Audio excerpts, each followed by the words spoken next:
Hi, my name is Jersey Drozd. I'm a cartoonist and teaching artist, and today I'm going to be painting this drawing I did of Astro Boy, and time permitting, I'm going to ink and possibly paint this drawing of Beachcomber that's really hard to see because it's printed out in blue line. We're going to get started right now. Beachcomber drawing over top to the side. Let's focus on this. What am I using today? Well, when I get to the inking, I'm going to use a couple of different brush pens and a couple of felt tip markers and a little white pen. What is this? What is this called again? Uniball Sino. Let's see if we can get that in the shot. That way. Oh, autofocus doesn't want to do that. Okay. Anyway, then we got paints. Got my little travel tin. My 12-pan travel tin that I've been using for a lot of these drawing streams. And if needs be, my crayon d'arch, and my watercolor crayons. So let's get started and see how we do. The drawing I did a couple weeks ago now. If you're watching this after the fact, first of all, thanks for watching. Not a lot of people watch the live streams when they're not live.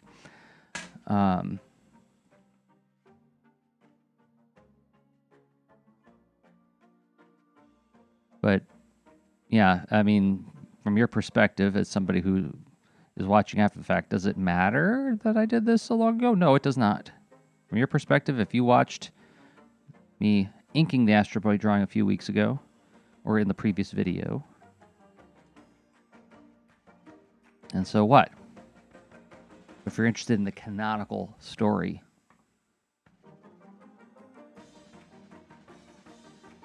I inked this a couple weeks ago. I had to take a couple weeks off from live streaming because of life stuff. Nothing bad. Nothing calamitous. Just think about having a creative pursuit like mine, like anybody who works in the arts. That it's tricky to balance all of the needs all the time. I'm going to turn my camera down just a tiny bit so that when I'm leaning down, it's not quite so. I'm not like dropping out of the camera. Let's see if I can move that over. There we go. Okay. Now what I'm going to go for here.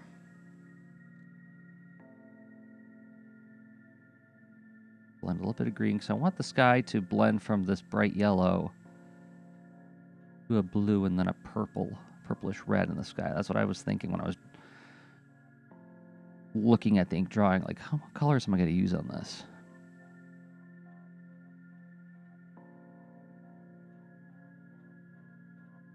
This was actually a request from, I put out a call on my Instagram, instagram.com/Jersey. I said, what kind of cute, brave characters do you want me to draw next in my live streams? And someone asked for Astro Boy, so I'm obliging. Didn't think of Astro Boy. I have my own list that I've been working on of different cute characters. Cute and brave characters. Why cute and brave characters? Well, I think I've talked about this before, haven't I?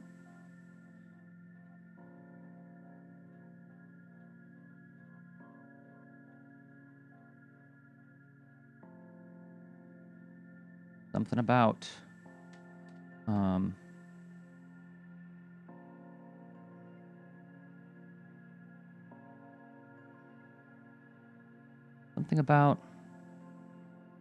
how do I put it?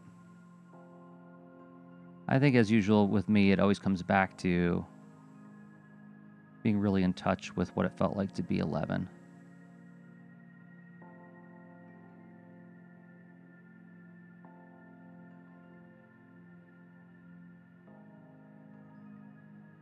And never feeling like, when you're 11, you have almost zero control over your life. You're on everybody else's schedule. You're at everybody else's mercy. Thing about watching cute, brave characters implies like, oh, this is what it could feel like to have agency in a way that I don't currently enjoy it. I think that's part of it. A little bit more blue in there. So if you haven't seen these watercolor crayons before, wait for it when I start putting some water on here. These things are vibrant as all heck.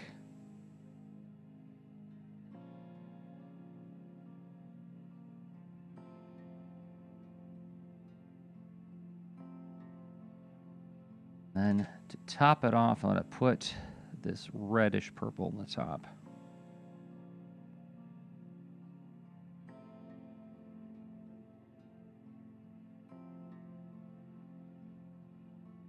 I used to work with a guy, this is ages ago, it was like 20 years ago. It was when I worked at a newspaper as a graphic designer, one of my very first like art-related jobs that I had to check for. And I remember this guy would lean over the chair while you're working if he saw you struggling, and he would say, so, you know what you're doing here? And I think about him when I'm doing this because, no, I do not. I am guessing all the way. Guessing.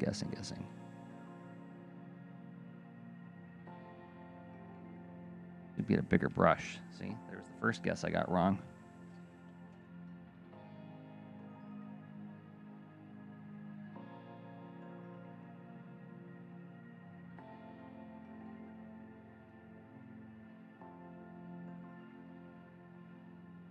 These big areas.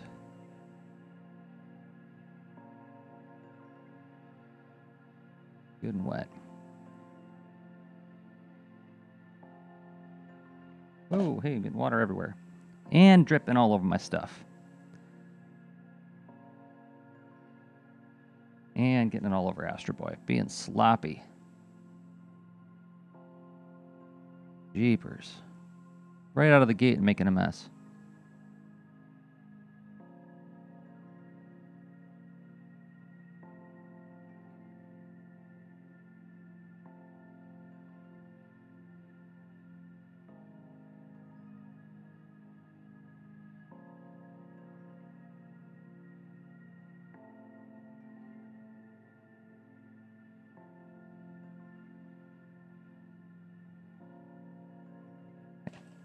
Get Biggerton back in here.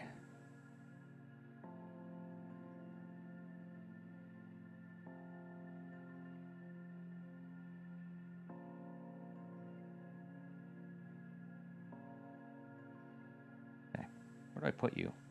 Keep you out of my way.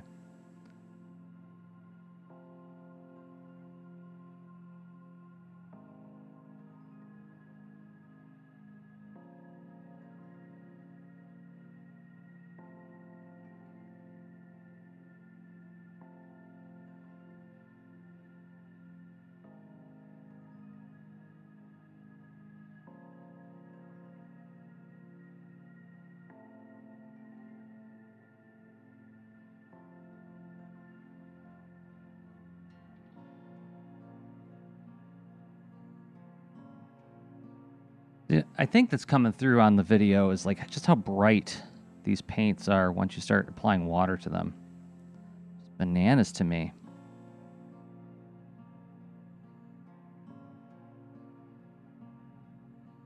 Got a Beastman drawing behind me that I wanted to sell, but it got goofed up and got bent, so I can't sell it. But like, it's just like when I take a break for a second, I'll pull it out. It's just like the oranges are so orange.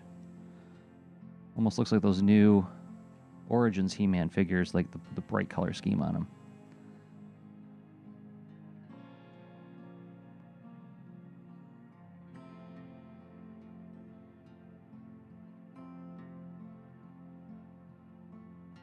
So, get some of that all around his head, see if we can blend that a little bit better.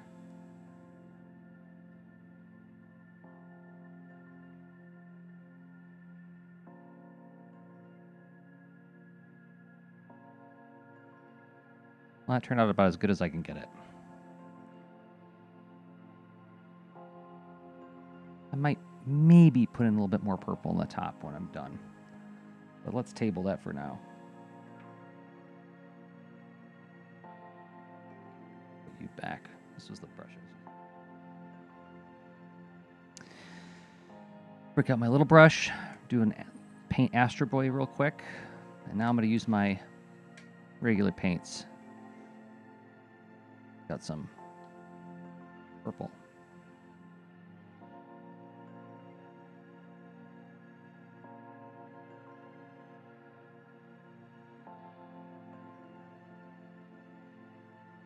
Get my water cup, like, so I have to cross the painting in order to get to it. It's silly. Don't do that, Jersey. All right, let's get a reasonable facsimile of a flesh tone going.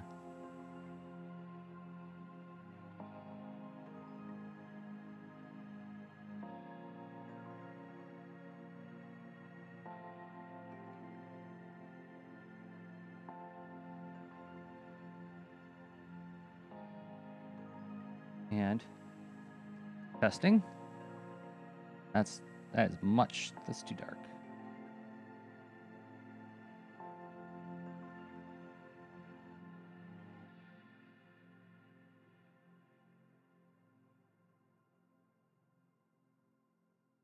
If I water it down, do it.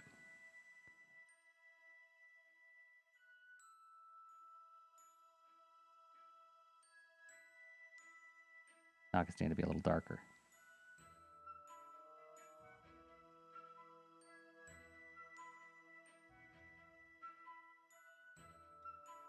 I'm going to put a lot of shadows on this when I'm done.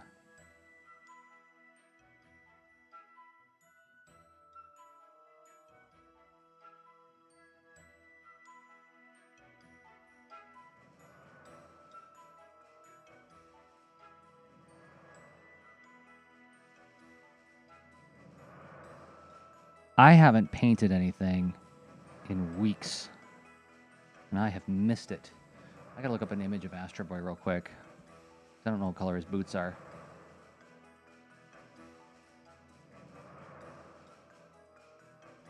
Oh, they're bright red.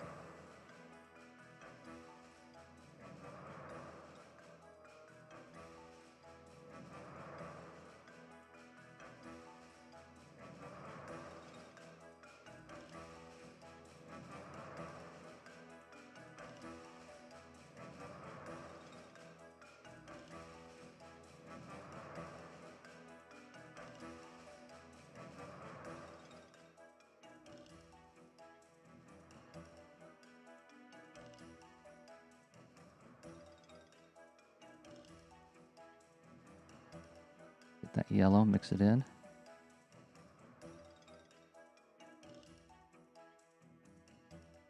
Now I'm going to mix in a tiny bit of dark reddish purple on the inside.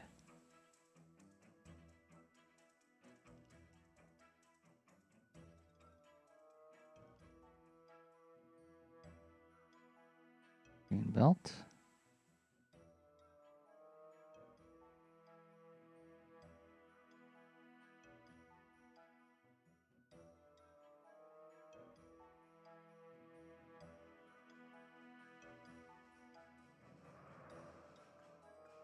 I put yellow paint all around the edge of him with that crayon. Let's see if I can blend it in now.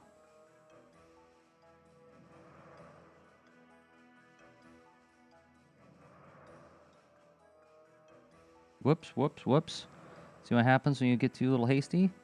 Listen to Treebeard. Blended my green into his flesh tone.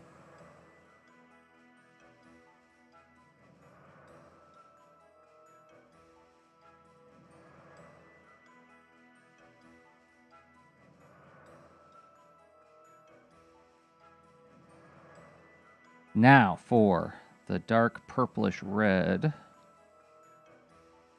shadows. Is that too much? That might be too much.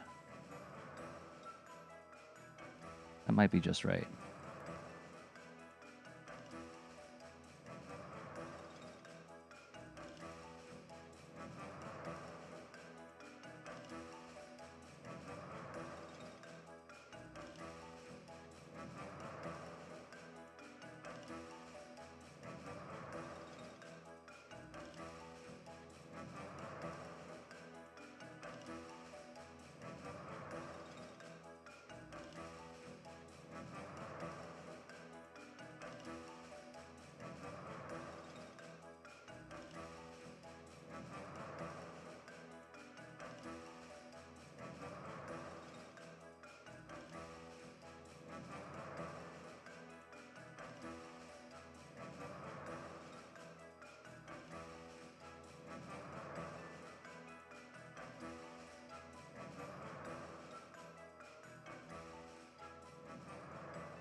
little bit more. You know, I might just add the tiniest bit of indigo to that, just to go like this.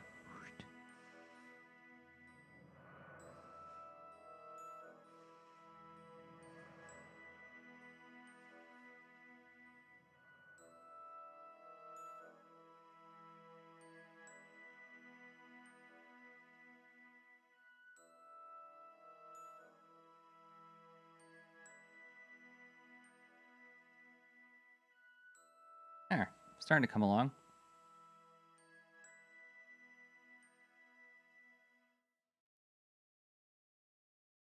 Okay. Now some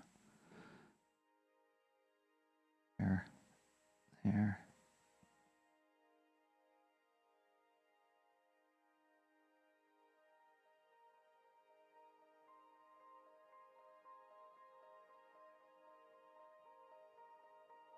This will be interesting to do. I think I'm going to use the crayons for the fire blast too.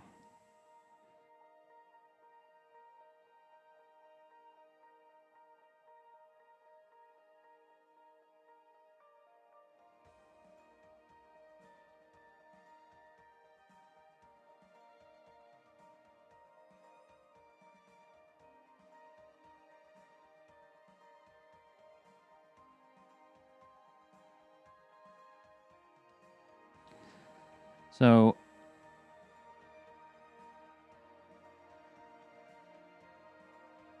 been working hard on Baron von Bear and the case of the two-faced statue. I am currently thumbnailing. And so my 6th draft of the script is done. The script, it's not a script, it's more of a synopsis with some cues for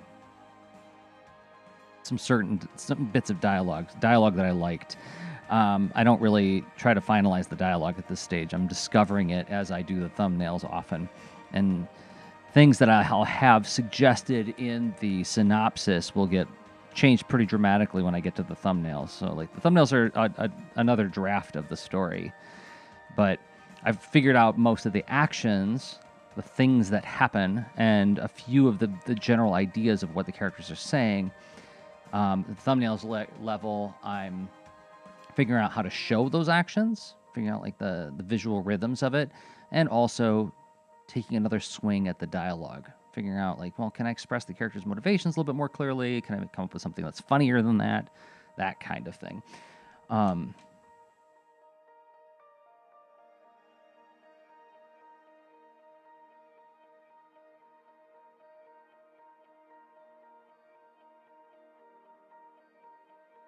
You can see the watercolor crayon over top of the ink there. So as I scribble over top of it, that's going to be okay. It's going to blend in, I hope.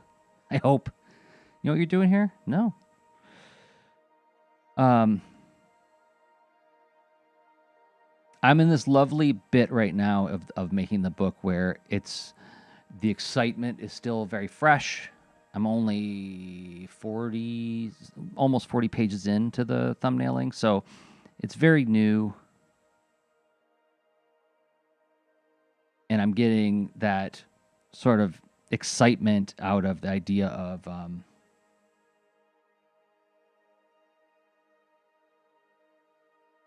finding interesting little turns of phrases and things that like hint at things to come, stuff like that. Stuff that for anybody who makes comics has probably had this experience. These little things that you put in there that you're like, oh my gosh, I'm so smart. I'm such a genius for coming up with this. And then the book comes out and everybody's like, they don't even notice it because you weren't that clever.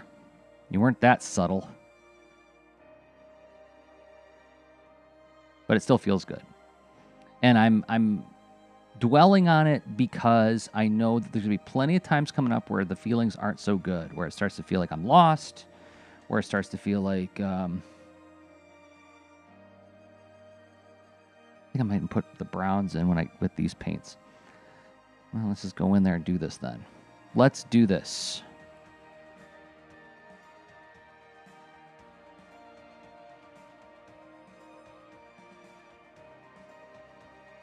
Oh, maybe I was wrong. Maybe the paint will stay over top. I'm going to have to like re-ink some of this. Well, that's a drag.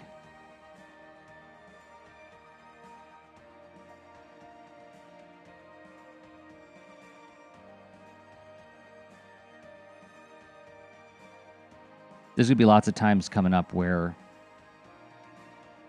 either the work will feel like work, like the grind of getting it done in the time that I have to do it. That's going to happen. Happens with every project. Or something that I suggested early on in the synopsis will not seem quite so interesting when I get to it. I'll be like, well, there's got to be a better way to do it than that. Well, how would you do it then? I don't know. And then you sit and you puzzle over it forever. And that part does not feel good.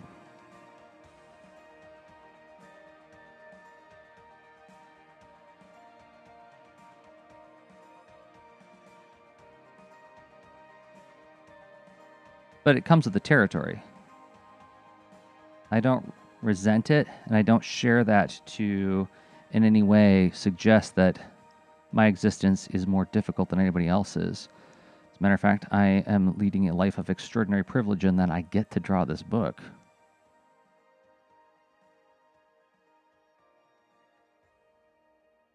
But it doesn't take away the fact that there's going to be parts where I feel emotionally challenged. Oh, look at this. We got some ink being pulled up by my brush. That's interesting. Huh. I thought this was waterproof ink.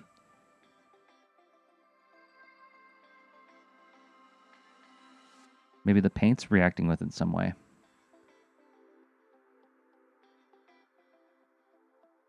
No, I'm reflecting on that only because I know it'll keep it fresher in my memory when the frustrations do kick in. I'll be able to remember a little bit more readily. Like, nope, this is part of it. This is part of the process. Feeling like this is part of what you signed up for when you wanted to do this creative lifestyle, this creative endeavor.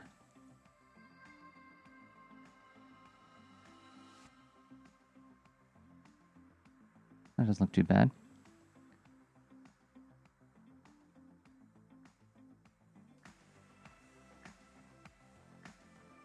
I think early on it felt a lot worse because I didn't know. I didn't have the context to know that this was going to pass and, and that it's an inescapable part of the process. It's like when I was younger, I thought, wow, you just know what to do when you're grown up. I watch the grown-ups. They seem to always know what they're doing. Not knowing that they're all faking it.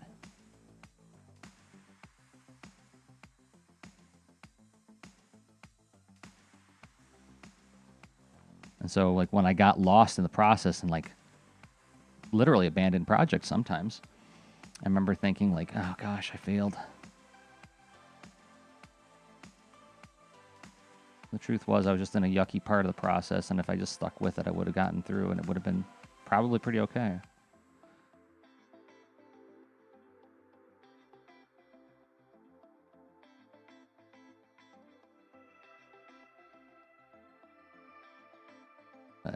Dab that just a touch.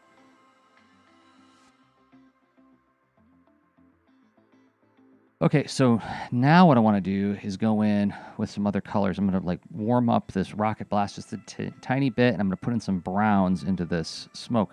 Gosh, how long have I been going? Okay, about 24 minutes. That's reasonable. This is where I would hit Control S.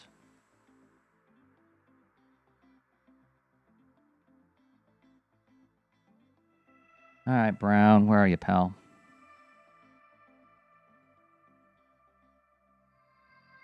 Purple with my brown.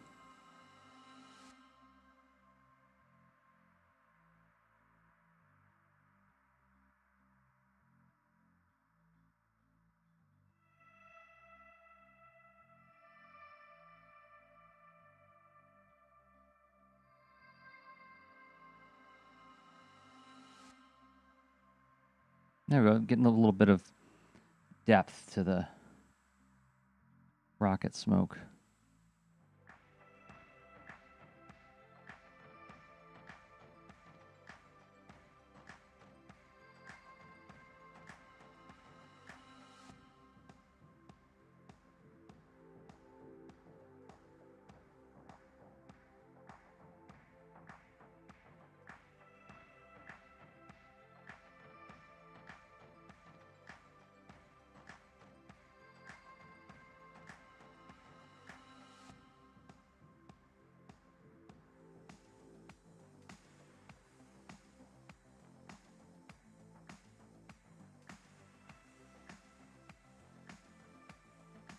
Maybe got a smaller brush for some of this part. Whoa, that was a lot of indigo. Oh, man. I was mixing up some nice color there. All right, let's wipe you out. What a drag. A little bit of indigo goes a long way.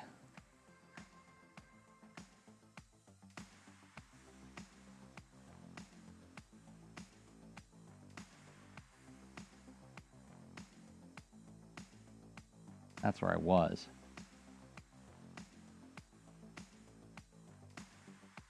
Okay.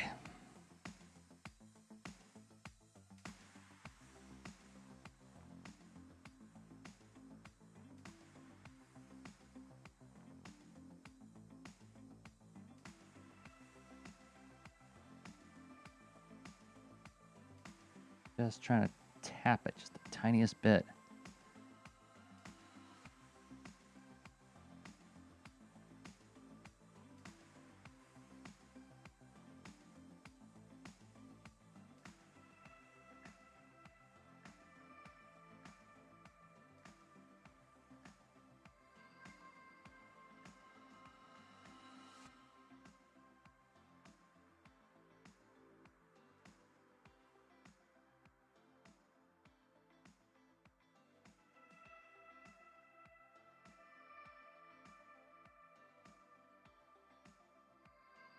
I need to go the other way.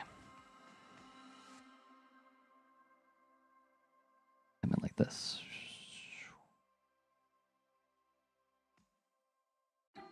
Totally doing a commander mark when I do that, right?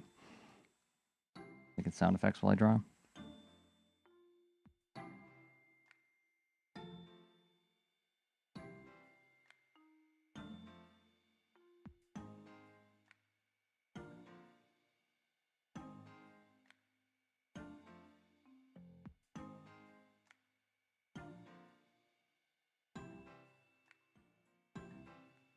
All right, I'm going to do this side, and then the rocket blast, and maybe touch up that sky just a touch. I don't know for sure. I'm still thinking about it.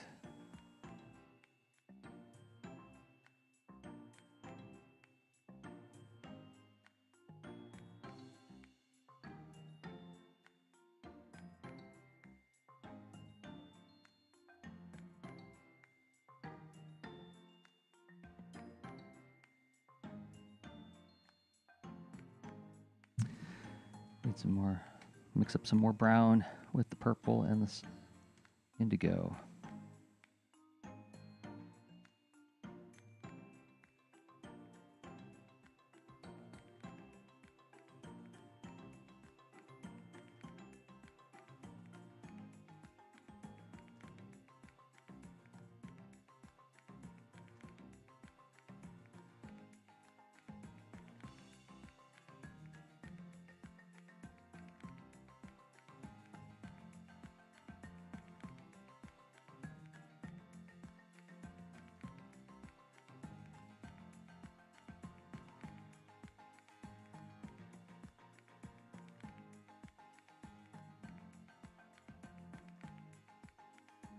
Gosh, I really do feel like I'm going to need to touch up some of these inks.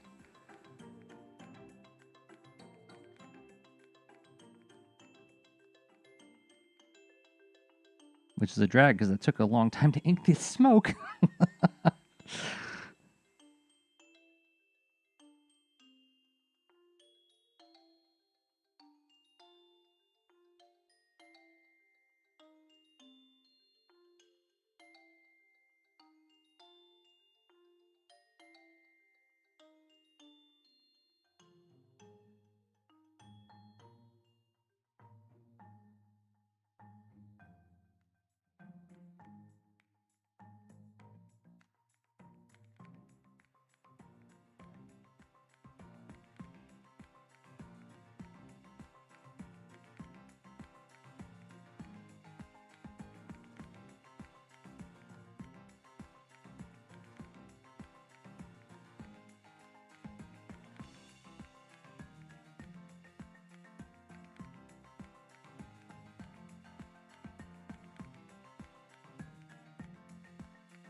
All right. Smoke might be done.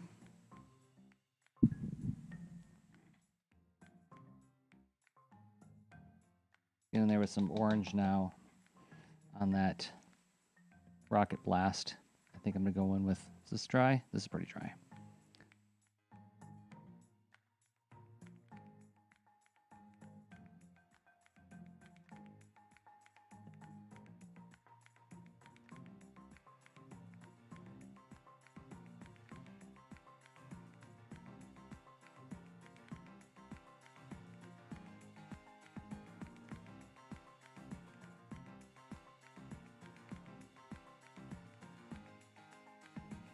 Yeah, we did.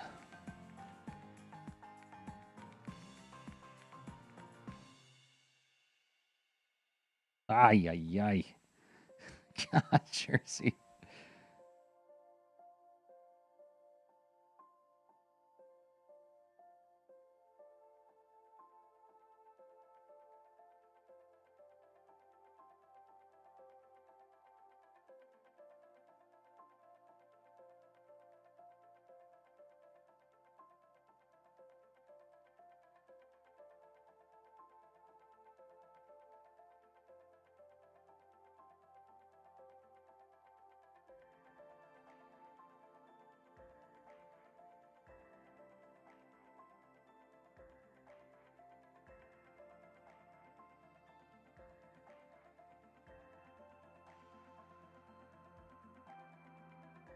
Now, I have had time to think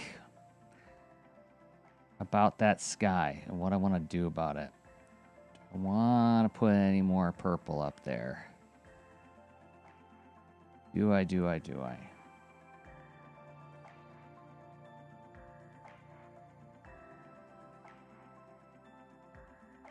I won't lie to you. I'm nervous about messing it up.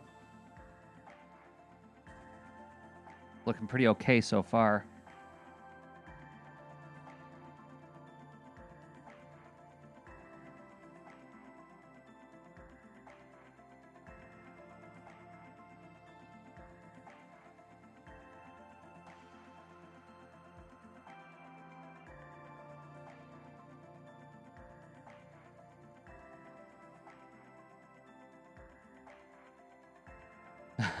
Bruni, you think so?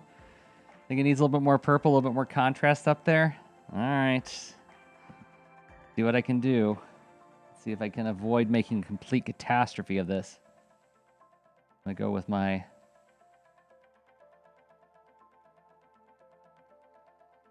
Winsor Newton watercolors. Add a tiny bit of indigo.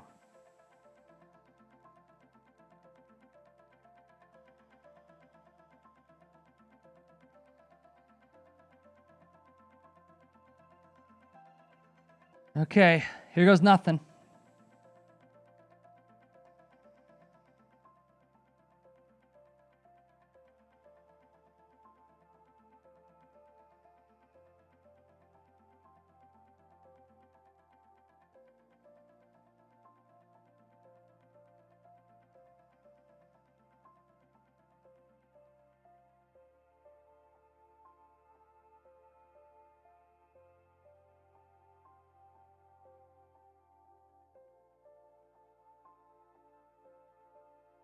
I gotta black out Astro Boy's eyes too while I'm at it.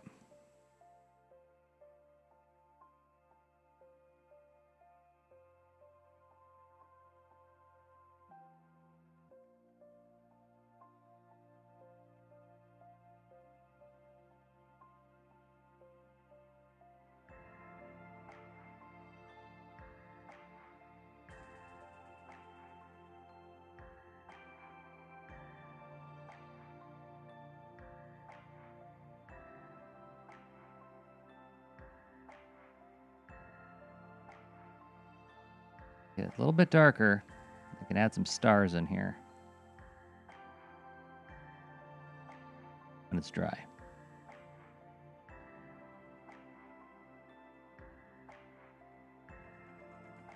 Bruno, I've been reading your Instagram comics, and they are wildly funny. They are surreal.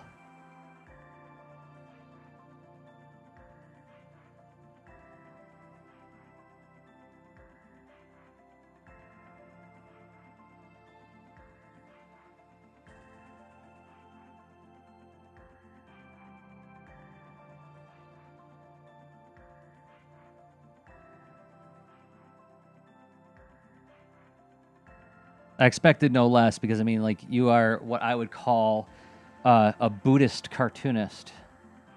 Whether you mean to be or not, your stuff always makes me feel like I'm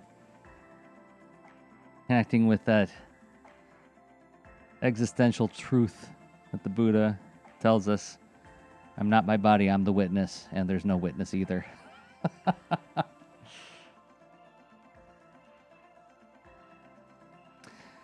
All right, well, I think this is going to be good for this. And what I'll do is wait for this to dry, and then I can put in some stars.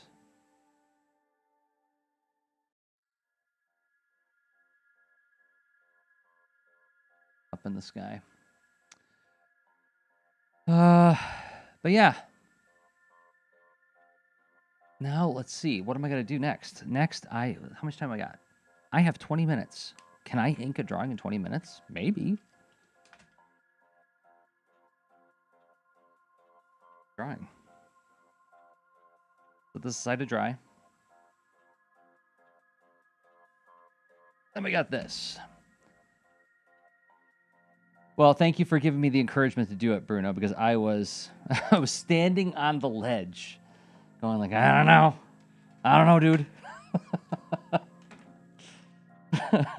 All right, so now we have, I think I have a marker printout of this.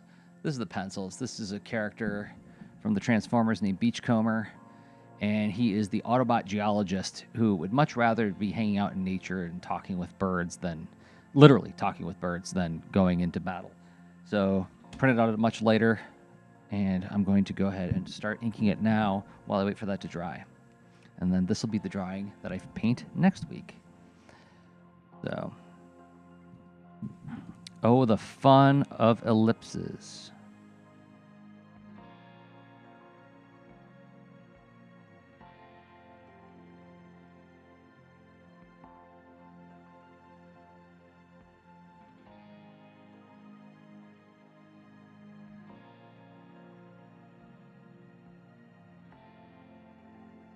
For those who don't know, Beachcomber turns into a dune buggy.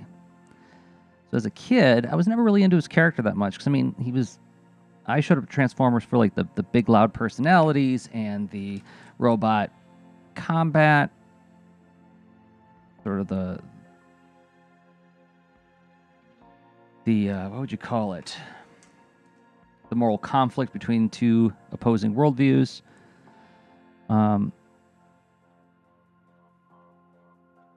But now I am super into this guy.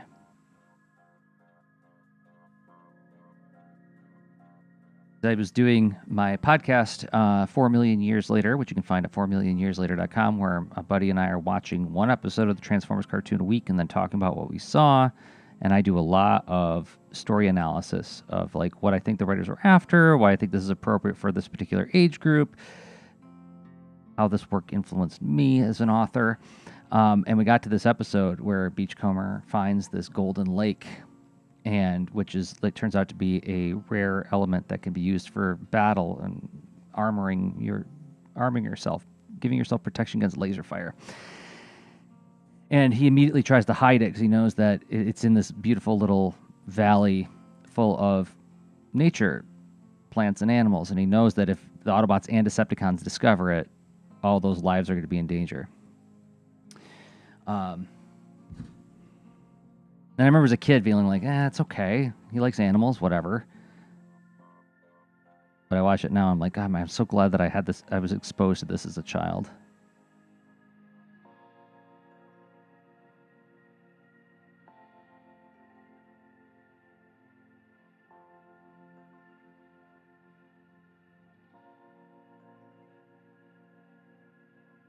Is the episode perfect? No, none of them are.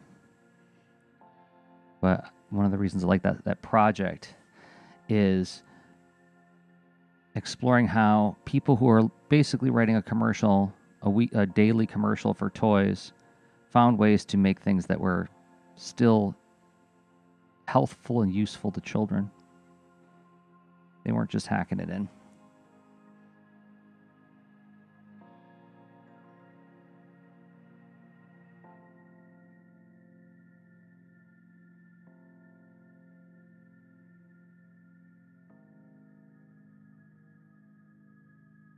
So I think what I'm going to try to do is I'm going to try to do the tree entirely in paint. I'm going to try not to ink it.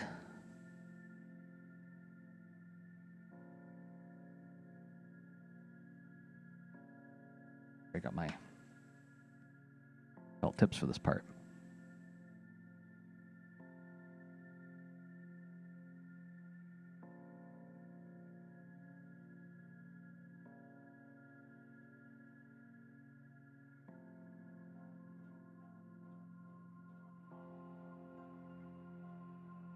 Hey, Mama Lion. Yeah, I always see you in the comments, but not at the live streams. Good to see you here.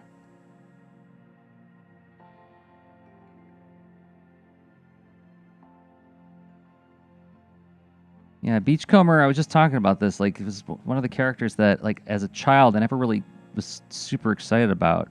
But as an adult, I love this character. Strange, hippie Autobot. Probably reads Alan Watts, you know?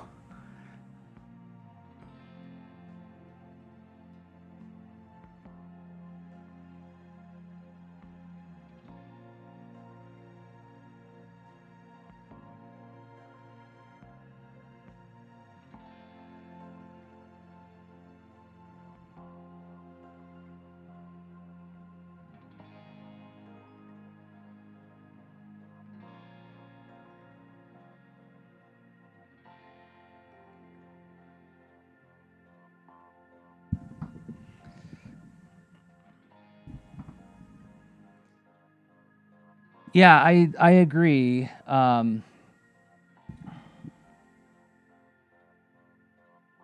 noticed in doing this Transformers podcast that I engage with it different at all different stages of my life because I never fell out of love with the series. So, you know, at 16, I was still watching the cartoons and really loving them, but very differently than I do now. And yes, there are things that I loved as a child that as an adult, I'm like, it's fine. Like we're covering Transformers the movie right now.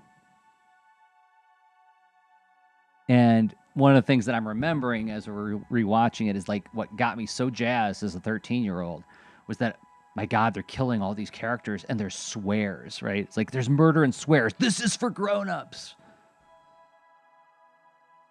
As I watch it now, I'm like, okay, well, this is set up for some narrative payoff. Feels a little gratuitous at times, but it's okay.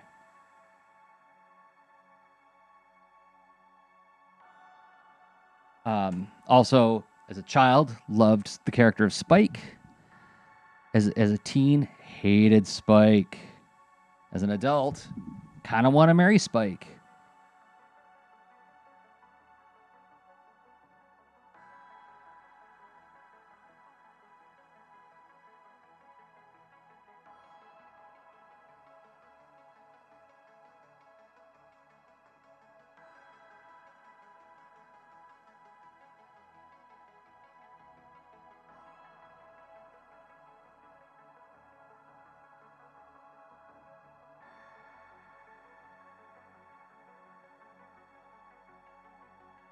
What is going on there? Oh, that's the top of his other shoulder.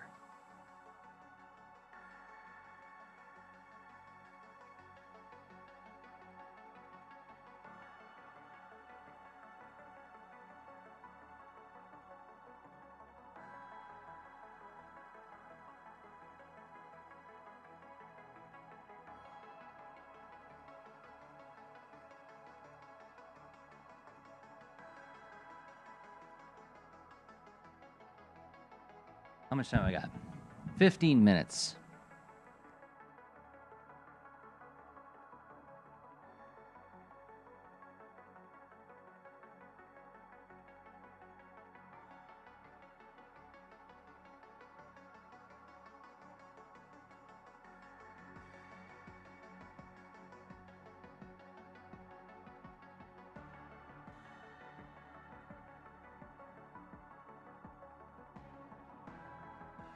I think that part of my oh, Spike's a good guy.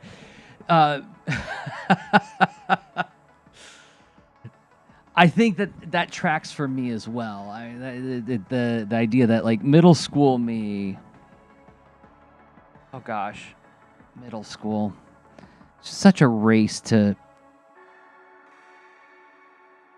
form into something, which I think is appropriate for that age. I mean, that's where you're doing a lot of like development and growing up.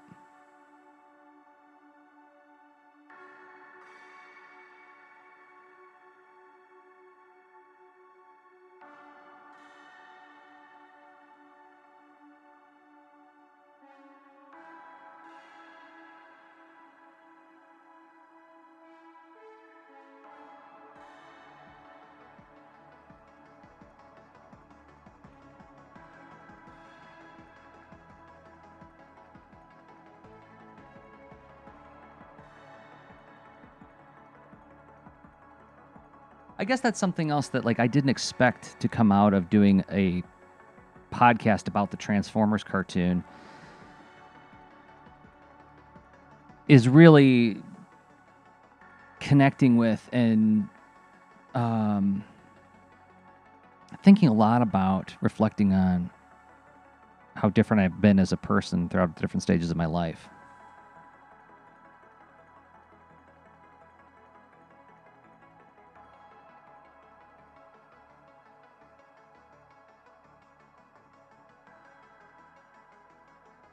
And also to some degree, how different things were in the 1980s, not always in a good way.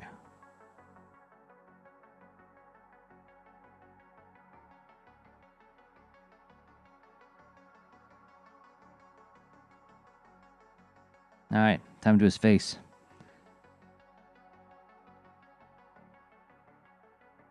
Like, of course, I have nostalgia for the things I grew up on, but I don't have like a ton of nostalgia for the 80s as a decade. There's a lot of messed up stuff.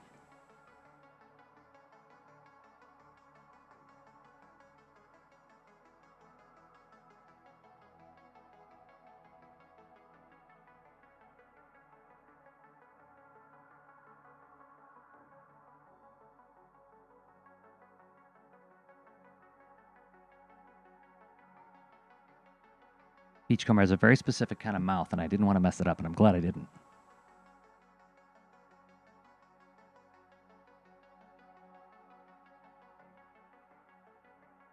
He has a crooked smile, but it's not a sardonic or sarcastic crooked smile. It's the crooked smile of like quiet bemusement. Bemusement, not bemusement.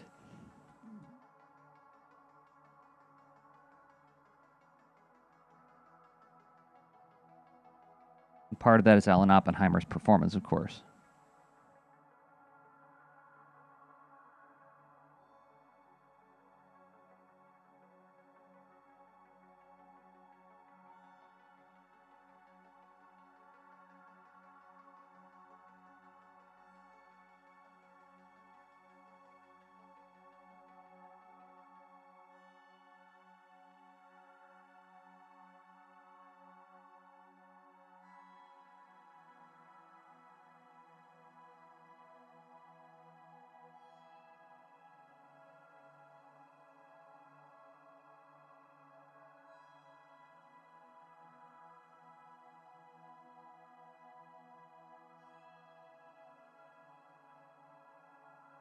There's Beachcomber talking to a bird. All right, a little bit more, and then I'm going to go and put the stars in that Astro Boy drawing. Let's do this rock behind him. And like I said, I'm going to leave the tree for I'm going to just paint that.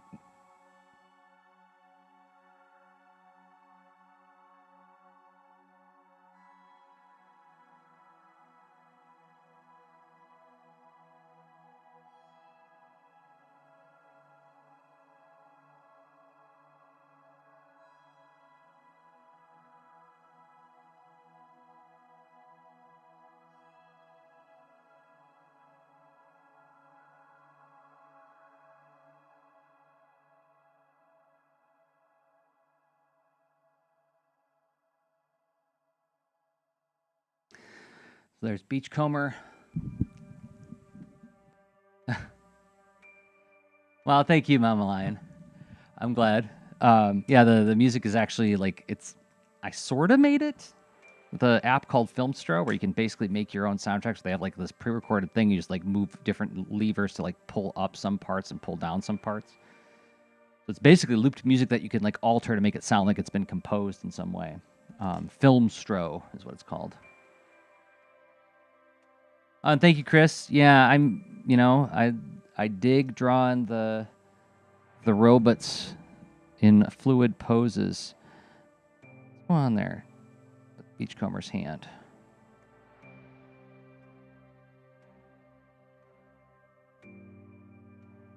Got a weird tangent going on there, but I'll live with it. But yeah, I wanted to do a peaceful beachcomber talking to a bird. I'm going to paint this next Tuesday. But for now, I need to finish this Astro Boy piece. And what I'm going to do is get my white pen, make sure it's working, and it is. Drop in a few stars here and there.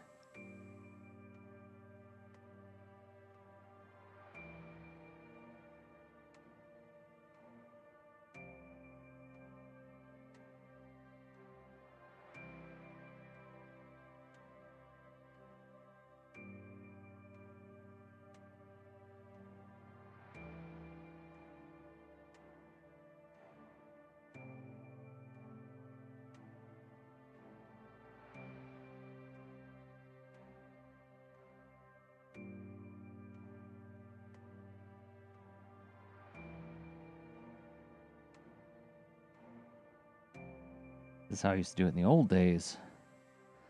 Back when we put all of the art on the boards. Talking to somebody about that, about how like we used to do all the lettering on the boards, and I would have to get to the FedEx office like, before 5 o'clock on Friday. Get the pages to the publisher. Quickly make photocopies in case something happens to the pages. That was something I learned the hard way.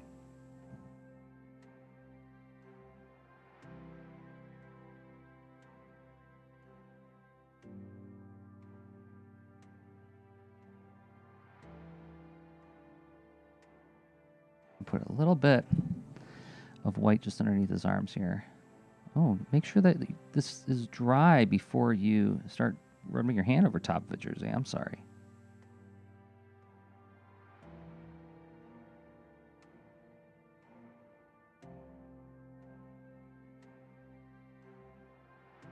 There. Oh, wait.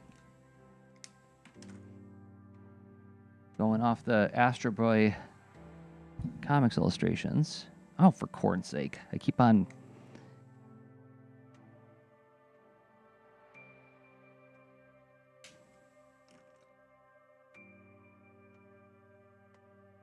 Try to get in there and get those eyes for everything.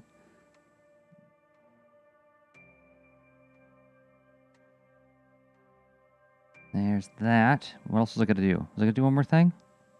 I think that's it. Okay. So here we have the finished Astro Boy, which will also be, if you really love it, it's going to be available at tinyastronaut.com, my Etsy store, where there's free shipping on all of my original paintings that I've been making. If you believe me in what I'm doing, if you want to find out more about my latest project or my upcoming project, you can go to baronvonbear.com. I moved my camera, so it's like too low. Where you can find out the Discord server where I'm sharing some work in progress. There's a monthly mailing list where I'm telling a little story about the making of the book and sharing some in progress materials. And if you're really into what I'm doing, there's the Patreon as well. And that's where you'll get like a lot of behind the scenes stuff. As a matter of fact, Thursday, there'll be another live stream for Patreon users only. So, all right. Well, I think that's going to be it for this edition of the live stream. So next week, I'll be painting this and probably inking another drawing of some other cute character. If you have any suggestions for cute, brave characters you'd like me to draw on this live stream, you can message me, by, jerseydros@gmail.com. My email address is on my website or whatever social platform. Comment on the video. That's what they always ask you to do on YouTube, isn't it? Put a comment on YouTube, and that'll let me know what character you would like me to ink and paint next. And by the way, while I'm thinking about it, if you could give the video a thumbs up, that helps more people find the live streams as well. So thanks, everybody. I have been Jersey Drozd of jdrozd.com and rss.jdrozd.com for everything I make. Okay, bye.